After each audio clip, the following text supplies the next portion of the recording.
Monggo. Dibawani no ya. Oke. Dibawani. Nyingkar nyingkur.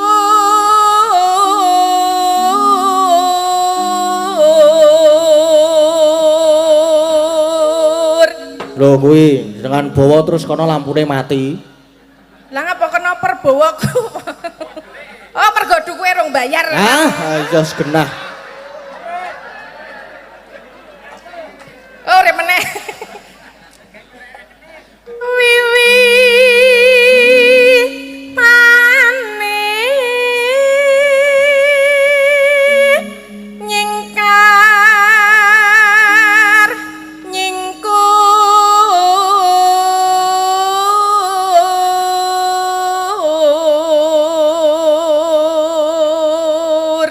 Apa mati lampu mau ki disengaja terus Pak Dukuh kundur ngono.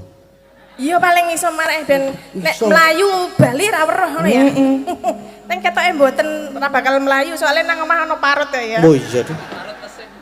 Parut kuwi mesin. Wah, parut mesin ya remuk. Wah, dueng ngono kuwi to. Yo. Lingsem yen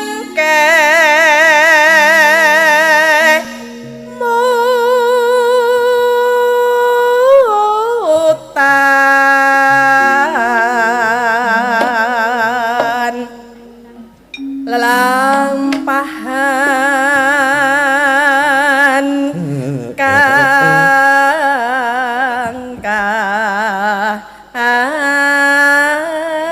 kene iso Mas. Wah. Puri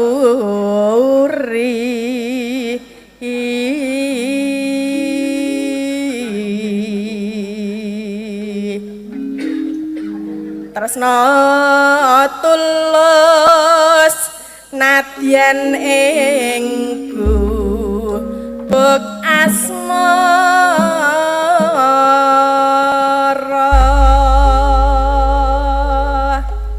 Aneka sampun Nggih, sampun. bawanipun. Bawane sampun. Monggo Mbak Tatun. Yen liwat aku kelingan gubuk kae yen tak goleren ning cakya kebak tulisan warna pandang kasih sayang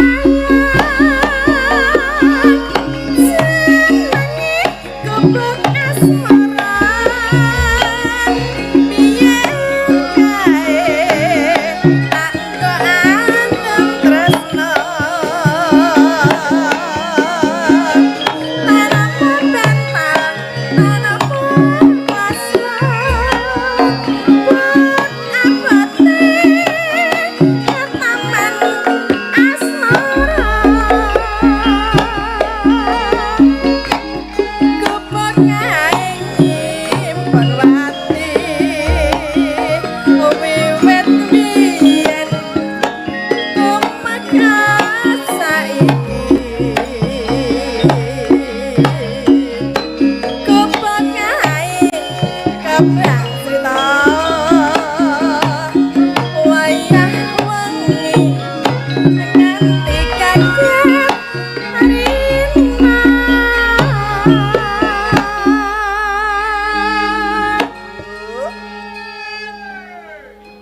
catatan sak jroning ati kataun luntur saya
gak cerita wayah wengi nganti kaget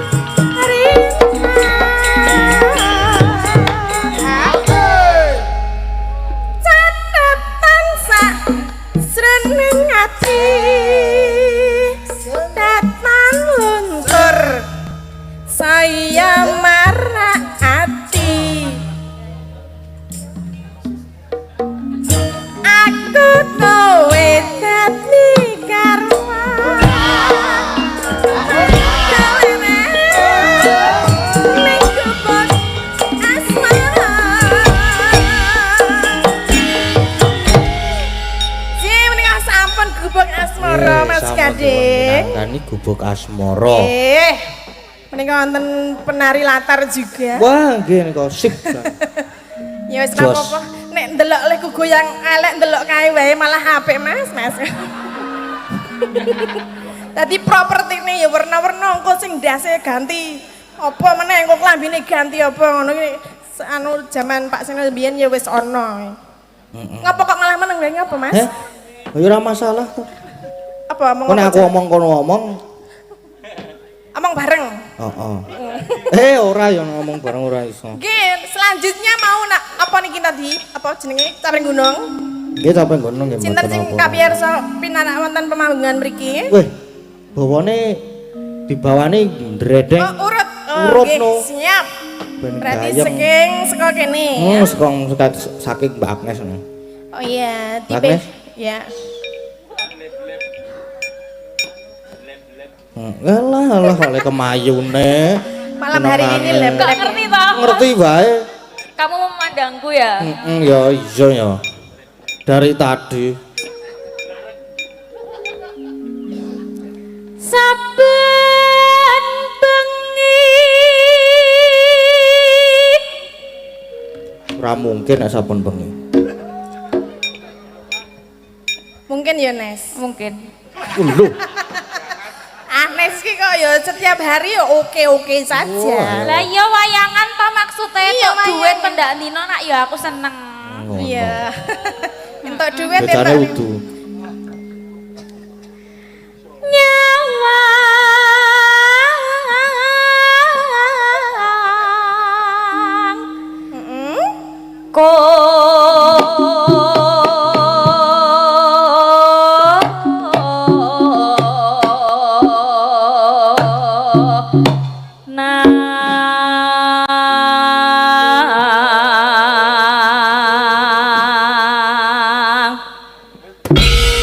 Iki kudu ana sing jengglengke Mbak Tatin ki sebagai bintang tamu.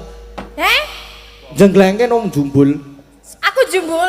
Lho iya Kok nek iya. ambrol panggil. Ora, ambruk iki Ora. panggung top e padake. Cor-cor. Padake. Ya berarti rasa dijengleng wae. Apa iki melompat terus ngencot Mas Janu iki ora apa-apa. Ah Mas Janu mah oke-oke wae. Malah mapan nek Mas Janu iki. Jejernya. Jajare Mbak Orisa. Mbak Oriza. Yo. yen memajang mung karo janor kone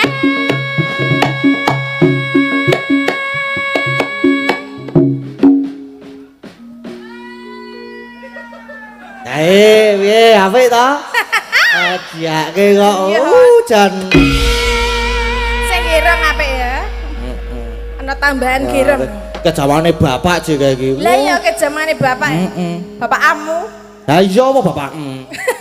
Ya bapakku ya bareng Pak Oh, iya, Bos iya. kok ya.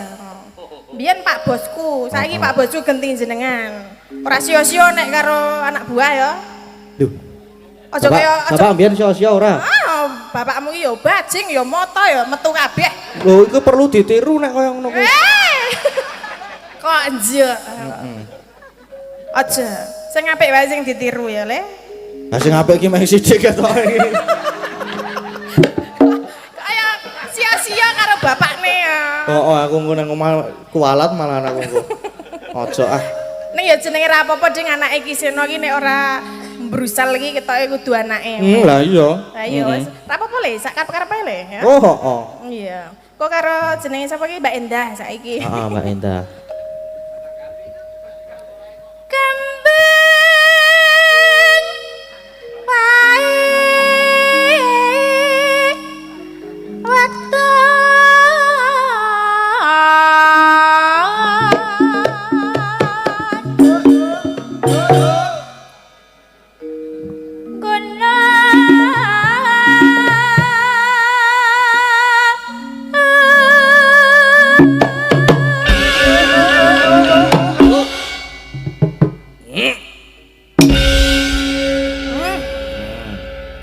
Mas Gading. Nun. Malam hari ini seragam sinden itu baru loh. Wah, baru toh? Iya, ini karena mau pentas di Kebon Agung ini sindene ndandake langsung Wah. jahitke rong dino langsung dadi kita yang blentong ora karo-karo.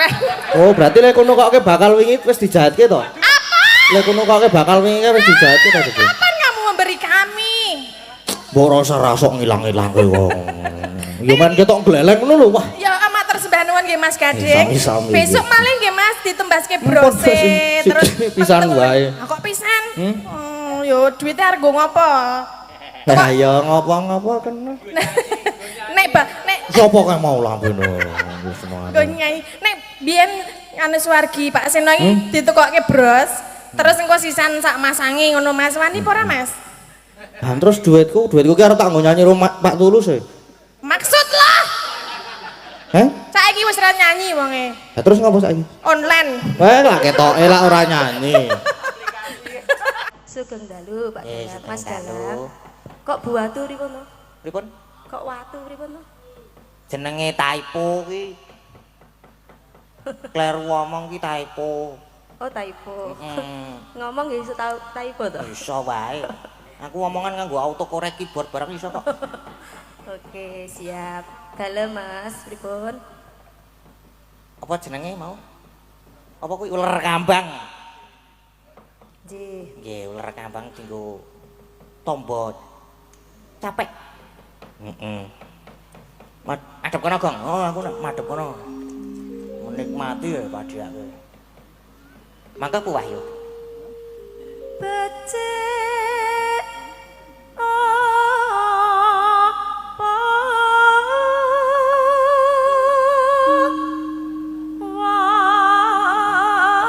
wong urip neng ngalam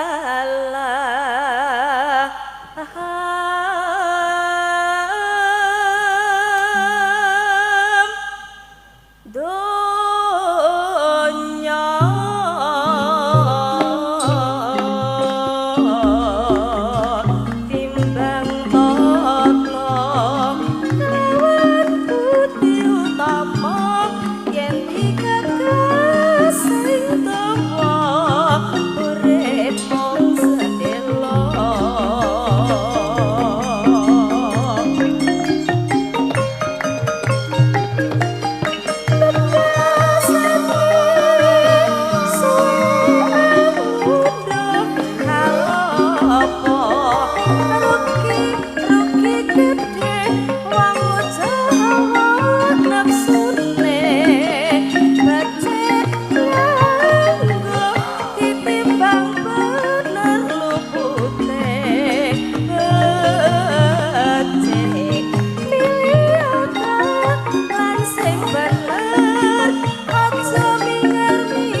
liar tenan. Heeh.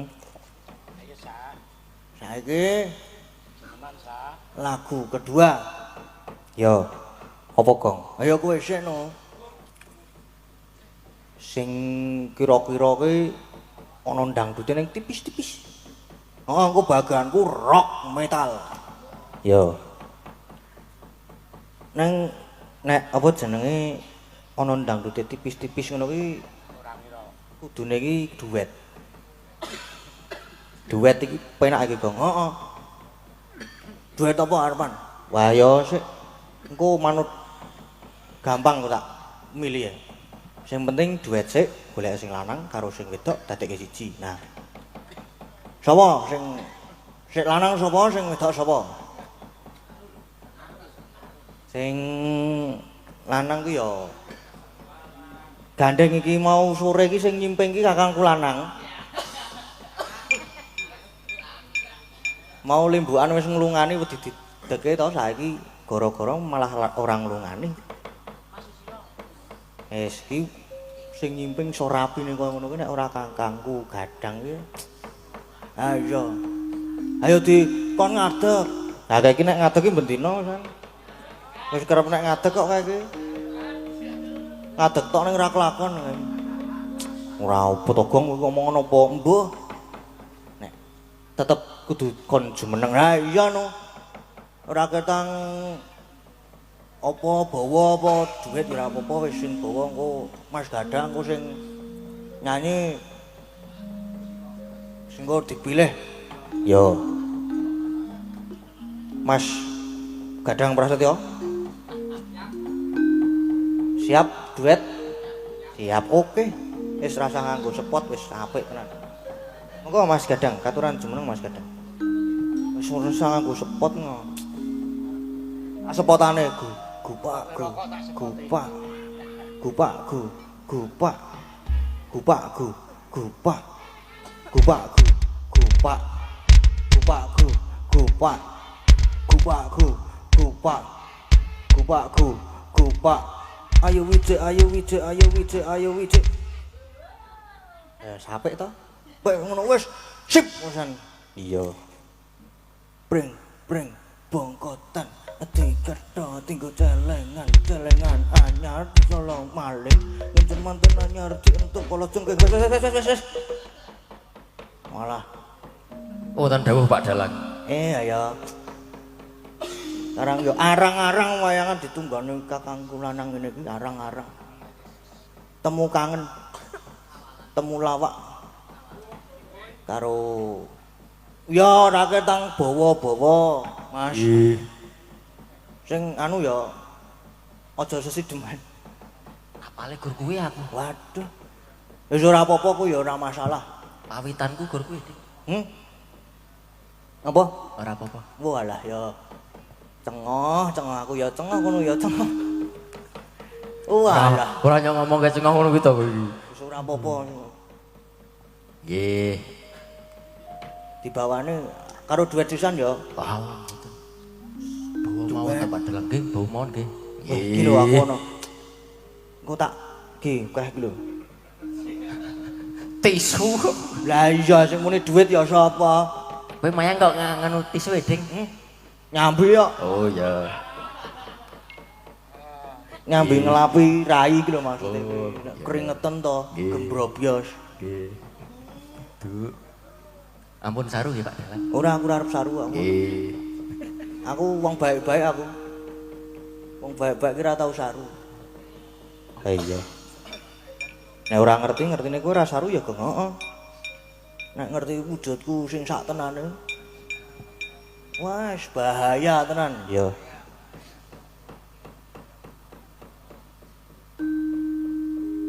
Sik to mir kowe ki ngopo to? Kono. Burung wayahe kowe metu mengko sik.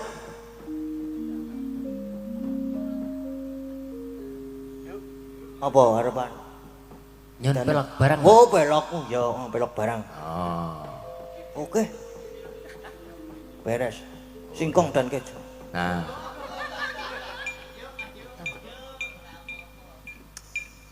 Apa toh?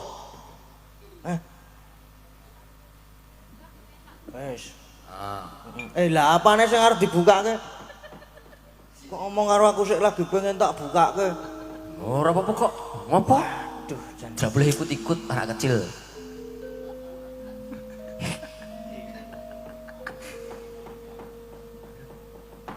Bawa apa arepan, Mas? Anu mawon. Asmarandono. Asmarandono. Monggo. Kekane wong akrami tutu pondo tutu rupa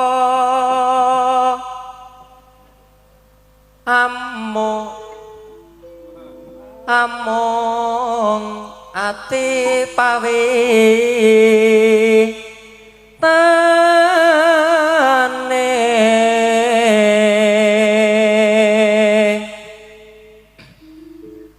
luput pisan kena pisan yen gampang luwih gampang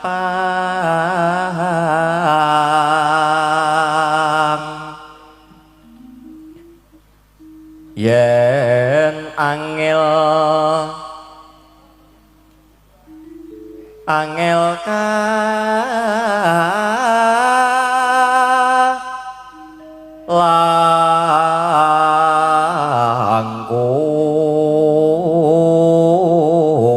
langkung tan kena tinumbas harta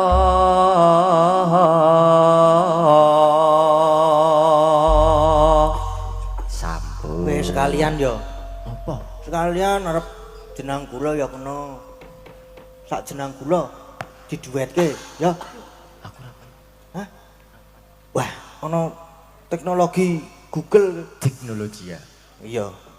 ya Duet ya. Ih. Nggih, siap milih arep sapa? Arep sapa? eling-eling ayo Mbak Agnes Waduh, ya. ora foto Ngono kok. Kowe marah-marah. nyeneng-nyeneng ke si Om iya Lah karo kowe iki barang kok. ayo Saka sapa? Arep Mbak golek sing Agnes. kaya ngopo apa jenang kula? hah Oh, wis sak-sake lah. Arep jenang kula. jenang gula Oh ya, nggih. Sopo sik? Wah, ya manut ya. enten-entenan to terus ana Ya wis aku sik. Nah, biasane aku sih. yo Aku ilang. adem itu Hah? enggak Pak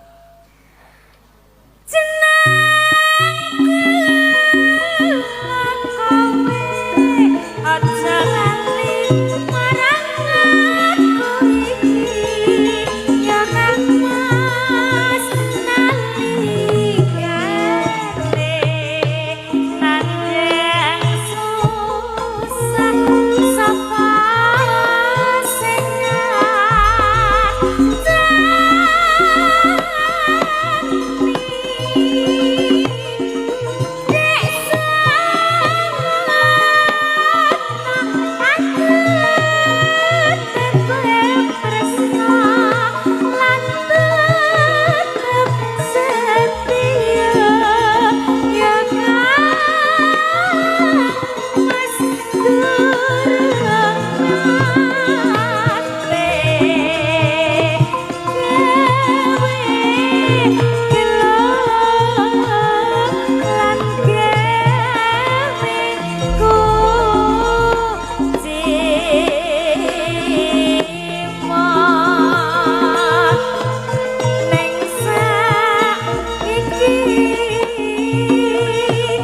barang mukti kowe kojor malah lali marang aku sithik mesti nesu terus ngajak aja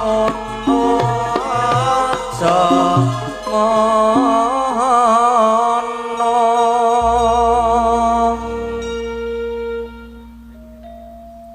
apa kowe pancen ra kelingan zamane dhewe sahayu kowe janji bunga susah padha dilakoni.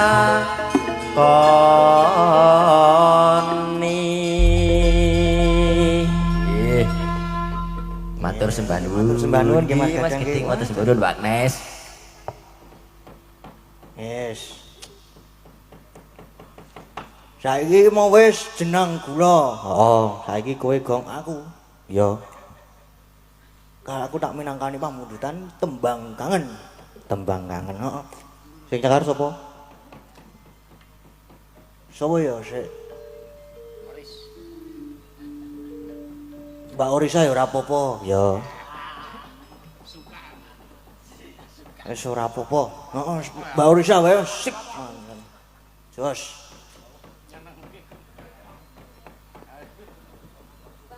Mbak, sugeng dalu, Mbak. Ya, selamat pagi. Yes, Bang Enjang.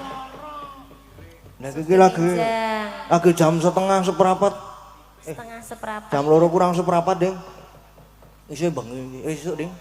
Bang Enjang, Mbak Orisa. Yes, kengenjang. Nggih. Mas Bagong. Mas Bagong toh? Mas Bagong toh? Ya, Pripun? tembang kangen. Tembang kangen. Nggih. Pamundutan toh? Nggih, pamundutan. Nggih. Menika pamundutan. Nggih, dipun pinangkani. Nggih, dipun pinangkani no. Nggih. Langsung? Weh, kok langsung toh? Langsung bae. Heeh, nggih. Ya, Siang monggo. ini kok, Mas. Lah nggih. Ya ini kuwi kudu cepet. Wayah wengi udan krimis rawes wes banyu kang kumenes dadi seksi gonku nangis wong sing tak tresnani teka ninggal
lanjut monggo lanjut.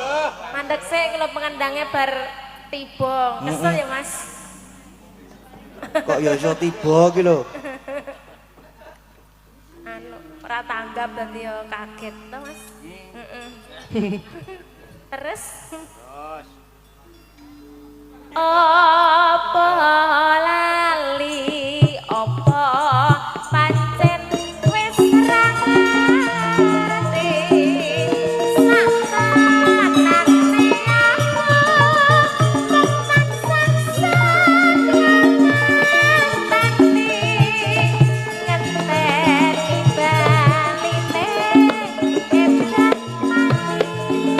baline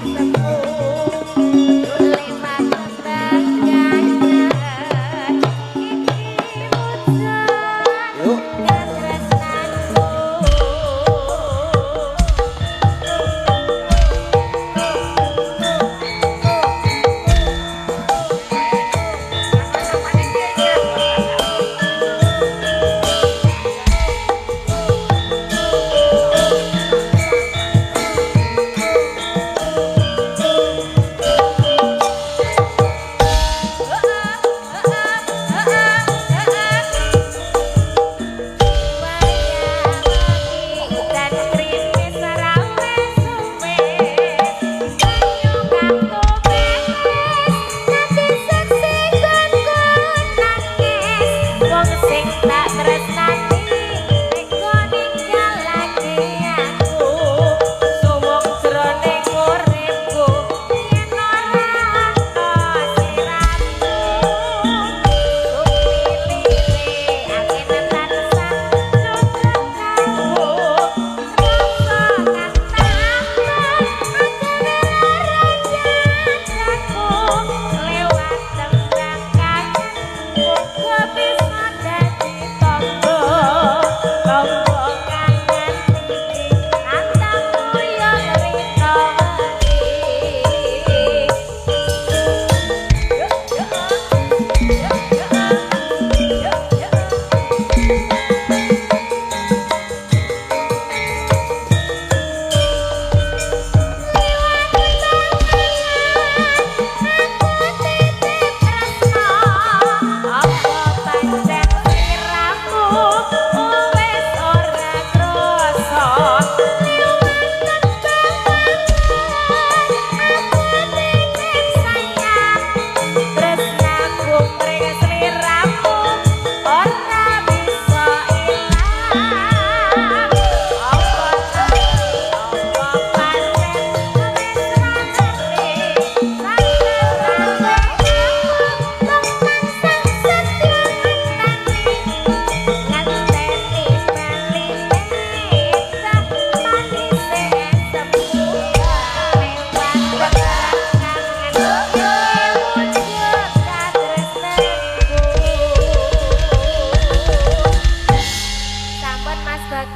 Nggih, sampun matur sembah nuwun nggih. Sami Mas. Mbak Orisa. Wis Gong, wis sip. Dangdut telu. Dangdut telu, heeh. Iso do leren napa ora? Nah, saiki wis jam piro? Sapa Truk iki, Truk? Oh, kurang ajar ya, Gong. Ha iki lagi asik-asike lho, Mir. Iki wis jam piro? Ditileki nggon HP. Oh, wis jam 2. Jam 2 kurang 10 menit. Lah, kepiye? Le do guyon le do gojekan ki mbok wis. Urung tutuk apa piye? Limbukanmu dawa banget. Lah ya sekarang ya kepiye ya Mario?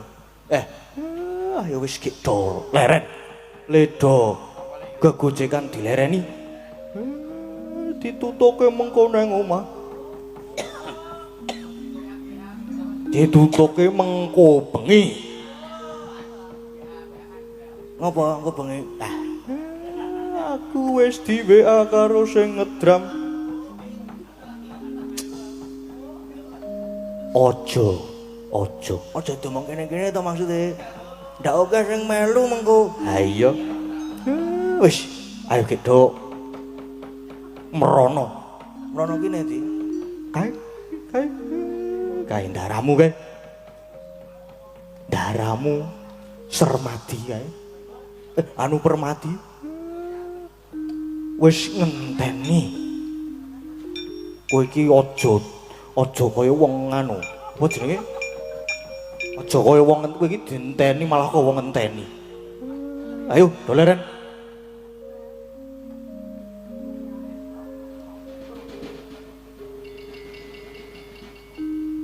Aduh yung. Mudar. Nubruk kepura. Aku mlaku karo merem. Wis ngantuk ayo Gek ditutke. Ayo. Ayo Gek ditut mesake mengko nek nabraki macem-macem. Nganggo apa iki Lirono? Nganggo playon Jogjas. Nganggo playon Jogjas wae ya. Ngono tenan nganggo playon Jogjas. Heeh. Wis ayo Gek entar rasane tak kesuwen. Ayo Pak tak derekke Pak.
Mulat moro Sang Arjuna punya kang kamanungsan kasrepan tinggaing mungsu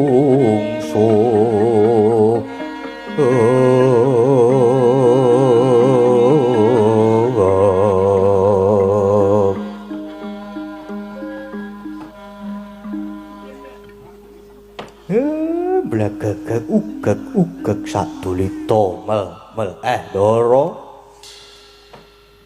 ingkang Raka Ndara Bratasena sakniki saya sengkut anggenipun babat Wanamarta den ingkang kula lajeng-ajeng niku makartining Pandhawa limawit Pandhawa niku ngibarate driji 5 nek megar merdika nek genggem sentosa manunggal dadi siji. Iya Kakang. Sejatine aku ora mangu-mangu. Nanging aku nyawang mono mertani sing jembare semene iki. Kaya dudu sak lumrahe alas tak sawang saka permana jati. Kaya ana gegeten ingkang nanduki marang rosaning ciptaku Kakang Semar. Inggih Den nggih. Pancen nyata niku. Nanging niki mangke saking panginten kula malah badhe wonten nugraha gedhe ingkang tumurun wonten mriki. Yen pancen Pandhawa duwe kabegjan gedhe sing dilambari prihatin lan talak brata lan makarya nyata Den. Iya Kakang. Kang mengkono ayo enggal sumusul Kang Mas Bratasena anggone bebantu anggone babat alas Kakang Semar. Inggih. Mang tindak riyen kula tansah tut muntat. Ndara.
Kekalangan Malaya merga aku nampa wisi ing dewa yen to negara Kajiman ya negara mertani wis bakal kamanungsan tegese bakal ana wah-wahan kahanan mertani sing katone wujude alas gung liwang-liwung nanging sejatine kumlaring negara mertani nanging aku begawan Anggara Warna ya begawan Wilwuk rumangsa duwe kewajiban ngreksa wana marta iki.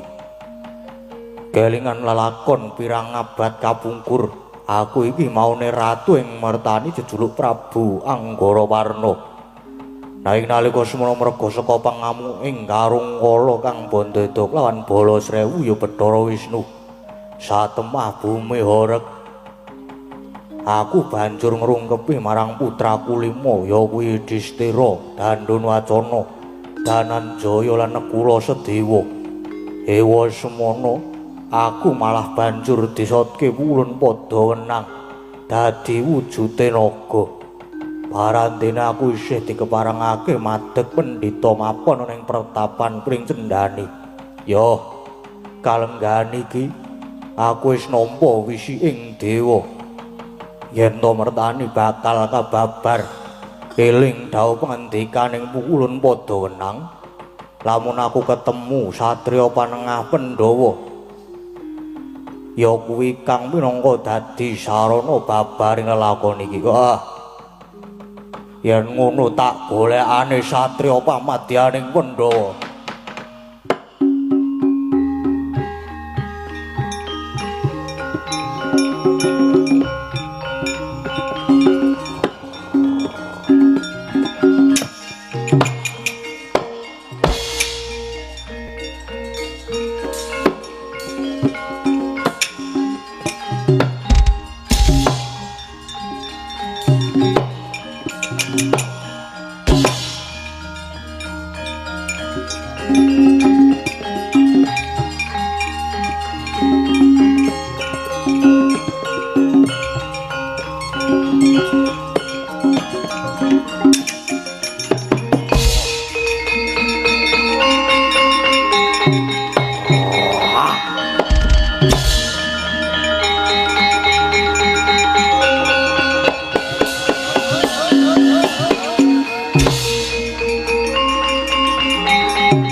Kula candhet tindak paduka.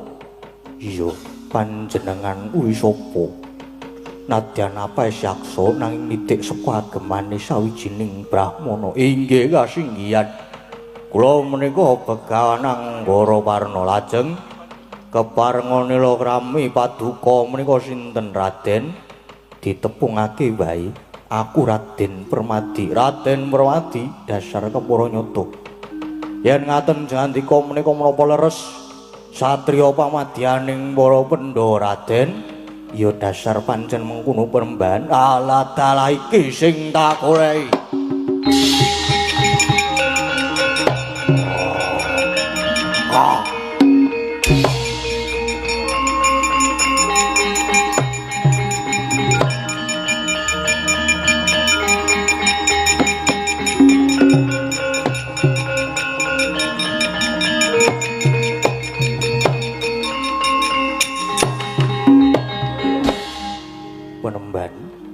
Bareng aku alaka lamun pamadyaning Pandhawa.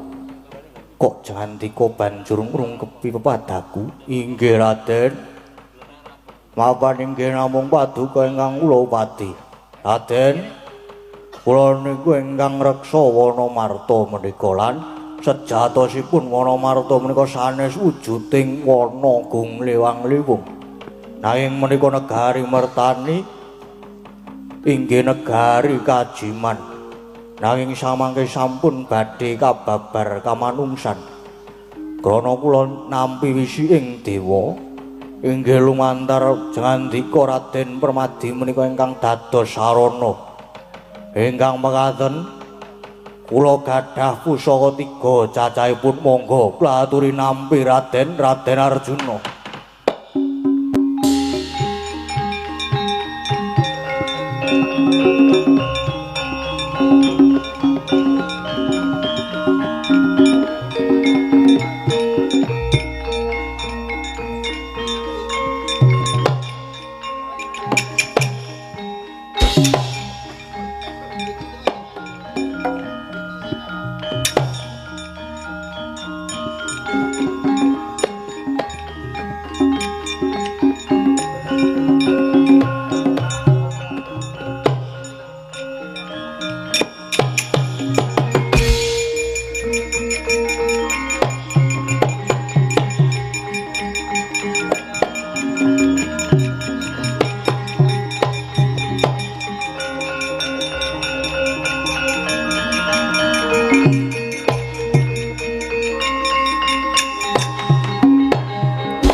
teka jangandika maringake pusaka marang Permadi. Inggih Raden. Menika kangge sarana dene pusaka menika nami tunggal Jayeng Katon utawi Lisah Pranawa. Dene dayanipun yen dipun usapaken netra saged prisa. Saged prisa wujudan ingkang boten kasat. Ingkang nomor kalih menika watu timpuru. Dayanipun menawi kabalangaken saged mangsulaken dhateng wujud doing muni mula bukanipun. Yang kaping 3 menika Oyot Bayura. Menika saged kangge piandel monggo Raden.